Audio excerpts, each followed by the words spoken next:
So who we got in the building today, man? Angelo from the Angelo Show podcast, the Angelo Show YouTube, Instagram, everything, man. Okay, Comedian extraordinaire, actor, singer, songwriter. I'm all of that shit, right? What did you start off doing first? I heard you say acting, singing, songwriter. I started off singing. Singing? I started off singing. I've been singing since like first grade. Are you good? I'm dope. But I ain't never want to be a singer till like 2010. That's when I started singing. That's when I made my first mixtape. That's when I did all that. Oh, you had a mixtape out in 2010? I had a mixtape in 2010. How did that work out? I had an album in 2012. The album did good. The mixtape didn't do shit. It happened like that. But my album did good. It was on live mixtapes. It had over 4,000 plays. I thought that was pretty good for me. So how come you didn't follow it up with a second album? Because at that point in my life, I was living with a girl and I went broke. Music is very expensive. Like for everybody who do music, no. You gotta pay for the beats, you gotta pay for the studio time, you gotta pay for the videos, you gotta pay for the bitches in the videos, you gotta pay for everything. You gotta pay for every single thing. So people who do music, that's why you should really support, like if you got somebody in your city that's dope, because they giving their life savings to do this shit. So right at the time, after that happened, I lost my job. I just stopped doing it, man. So what made you get into comedy? Because I've known you for a while. I just never seen the comedy. It kind of came out of nowhere. Because I've always been a funny nigga, but I realized comedy was free. Like, comedy free. You get on stage, don't nobody ask you for nobody. You ain't gotta go in your pocket. And then when you get good, they pay you. Like, so it was more business savvy for me to do comedy. Even though I still love to sing, I still make songs, I still write songs, but comedy. But then I just fell in love with it. So what about the acting? That's just something I know I'm good at. I did the movie. I was in the movie No Loose Ends. I did acting in every video I shot. I like doing that part. I like portraying, making another character come to life. So if you had to pick one, oh, I forgot another one. And podcast. The podcast. That's just something I picked up. So this is what happened this is why I started doing the podcast.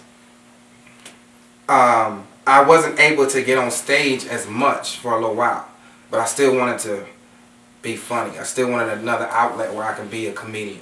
So I started doing a podcast each and every week. And I just get on there and just pick random topics and just be as funny as possible. So you just like a jack of all trades. You just doing everything. You know, I'm like Jamie Foxx. The modern day Jamie Foxx, without the naked basketball. Donald Glover, without the nappy hair, but yeah. So which one, if you could pick one of them, would you really, really, really want to just explode at, boom at? That'd be the number one thing you're doing, and you're the best person doing it. Probably comedy. Comedy. Probably comedy.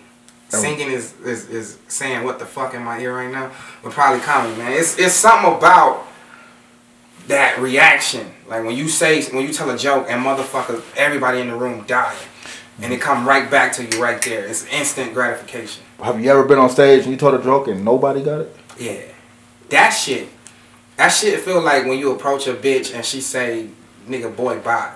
Like that shit, that shit suck. Like when you on stage and cause you was in your living room practicing this shit and you was dying. Right. you go on stage and nobody laugh at this shit, dog. That shit hurt your feelings. Like you put your time into this shit. So when you writing your comedy and everything, do you write like stuff that's going on in your life or your friend's life, or is it just all made up? At first, like when I didn't really understand joke writing, it was just random ass shit. Like I had a joke about playing Monopoly with BB guns. Like it was some dumb ass shit. Oh, I wouldn't even understand that. It was, I don't even remember the joke. But then I started, like, I think I was watching like a Kevin Hart interview and he said, people want to know who you are and all that stuff. So I started writing more about me. So now it's about fucking relationship shit, kid shit, job shit, broke shit. I do hear you talk about relationships and kids a lot in your podcast and your jokes and stuff you be making. Like, how does that... How does that fit into what you're doing? How does the family fit into... Oh, it's difficult. Cause you really gotta. And we ain't doing it good. Like because you need a girl that you need a certain type of girl to be able to deal with that life. Cause I leave every night. I go do an open mic or an actual show every night. So that caused a lot of arguments. That caused a lot of arguments. That caused a lot of distrust. This causes who is the bitch. That caused a lot of shit. So you need a girl that can like totally understand, but she's supportive. But it don't really mess well. You gotta really finesse this shit the right way, or just be single until you reach to where the fuck you want to go. But she already, you know, they here. The kids is they here. She ain't going no fucking where. The kids, your kid, y'all got kids. They ain't my fucking kids. But when you know what I'm saying, when you with somebody, you gotta, you know, help with the fucking kids. Right, boys. They dad ain't really around right now, so I'm just do my part, man. Okay, I can understand that. But it's dope when cause we both was broke. We both had a dream, and now we both trying to. She want to be a nurse, so we both trying to build it up. Oh yeah, that's how it's supposed to be. But as far as is it going meshing well with what I do? No, I don't. So do you got a show tonight? I got a show. I'm gonna be at the Funny Stop tonight. One more thing though, I also seen you at the clubs taking pictures, videotaping a couple people. Is that just another hustle? That's a hustle, but I'm good at it. So you got a bunch of hustles. Listen, man, listen. When you don't, I don't want to work. I realized this September of last year. I was about to get fired, and then I ultimately got fired, right? But it's just like, when I got fired, I was happy as fuck. I was like, that nigga thought he doing something to me. That nigga did me a favor. So, I don't want to work for nobody, man. I seen a meme that said, you see that meme where it's like, it was a white man in front of his car, and he was like, if you go to work and you do everything you're supposed to do, I can buy me another one. Oh yeah. That's like it's two slap people in the fucking face. It's two different type of people in the world. You either gonna help build somebody else's dream, or you gonna build your own dream. Exactly. I want to build my own dream. I want the Angelo show to be the biggest brand in the world one day. Where, nigga, I'm singing, I'm dropping albums, I'm touring. The next year, I drop a special, I'm touring. I got a fucking ready. Like Steve Harvey is doing every fucking thing. Right. And I want to do every fucking thing. So what do you want to really focus on with the Angelo show? Like, what's the main? The main thing is going to be stand-up comedy. Stand-up comedy. The main thing is going to be stand-up comedy. You can to see more of me being funny, you can come listen to my podcast, or you can watch my videos on YouTube. I want to be a comedian. So when you can't see me do stand-up if I'm not in your city, or you've already watched all the footage I have in stand-up, you can come to the podcast. Every week I'm on there cracking jokes. Every other day I'm on YouTube putting out videos to be funny. That's the main thing. So what would you say is the hardest thing about becoming a comedian? The hardest thing about becoming a comedian, there's no easy road, unless social media has made it easy where if you can become a big success, you can instantly on social media, you can instantly be a headliner. For comedy, you have to be an amateur everywhere you go. Every club in the country, you're a fucking amateur the day you walk in until you get an agent or something like that. But I could be a headliner at a club, but if nobody knows me in Gary, Indiana, I'm a fucking amateur. I gotta go in there and do 5 minutes. So it's just weird the way it's set up. So the hardest thing is getting your name up, building your name up where everybody everywhere knows who the fuck you are. And how do you think you've been working on that so far? I still got a lot of work to do. I'm getting bigger in my city. So. Well, that's where you got to start at. You got to start in your city. You definitely have to start in your city. That's why I want to do. That's why I do more social media and YouTube and podcasts. So other people, other places can get to know who I am.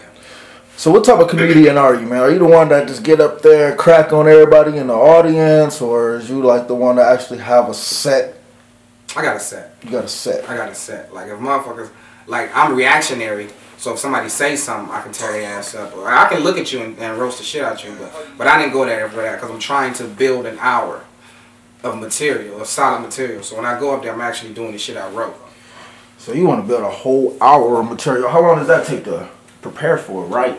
Because you do write it. Or you just think of it in your head and I don't write it down. No, people do that. Everybody got their own process, but no, I just think of the shit in my head. It'd be shit that happened, and I'll be like, oh, I can make a joke out of that. Like, especially with the kids, because they say dumb shit every day. So I could just, I could turn that into, and then dealing with the kids, I think of shit from my childhood that's hilarious, and I try to make it all about me. So, speaking on your childhood, where did you grow up at? Where are you originally from? Atlanta, Georgia. Before the fags, like before all the fags. You know, ain't even a lot of fags in Atlanta. They all, I mean, you looking at me, bro. They all in one area. I wanna clear this up. The area is Atlanta. No, nigga. They are all like Midtown, downtown, Lenox Mall. They're in the tourist areas. I'm from Cleveland Avenue. You don't just see. What about the colleges? I'm sorry? The black colleges and all that. I mean, who the fuck go to college there? I don't know. I'm not there. And a regular person visiting Atlanta is not going to stop at the colleges. Like, you got to go into the city. I mean, it's probably, everybody being the tourist areas, but you got to go. You got to go to all the different strip clubs. You don't see no fags. Anyways. I don't know about that age shit. What? Yeah, that was a fucked up. I don't know what's going on with that. That was a fucked up stat that they put out there too. With that, you know what I'm saying? 'Cause they even said like, what was it? 9 out of every 10 men, at least 2 of them already have it. Like that's a crazy stat. Like that's over there. So what made you move from Atlanta to here? Like what made you want to come to Akron? I didn't choose it. This place chose me. My dad got married. And then we just been here ever since. Cost of living was cheaper. He didn't want to go back. You know what I'm saying? It was just like... And then he met my actual stepmom today. And they've been together for years. So I just been here. And then, you know, just fell in love with shit. This is where I grew up. I went to high school here. You know what I'm saying? I fuck bitches here. You know what I'm saying? Hot fences here. Beat a nigga ass here. You know, this is home. Okay, so you was raised by your dad? Raised by my dad. Yeah, that's dope. How did that work? I know you probably got a lot of jokes to put in. Yeah, I probably gonna have to whoop my dad's ass one day. But other than that, like we cool. But he just, why would you say that? Because he's still trying to raise me, and I'm a grown ass man. Right? So what he be telling you? Like today, he called and said, like I say, hey, what's up, Dad? He said, where in the fuck is you at? You know what I'm saying? You really can't. Come on, man. Because if any other nigga call your phone like that, it's gonna be a problem. He don't understand that he's a problem right now. That's what's going on with that. I had the privileges of meeting your dad, and your dad is pretty funny. He funny. He should have been a comedian. He missed his calling. He probably still ain't missed it.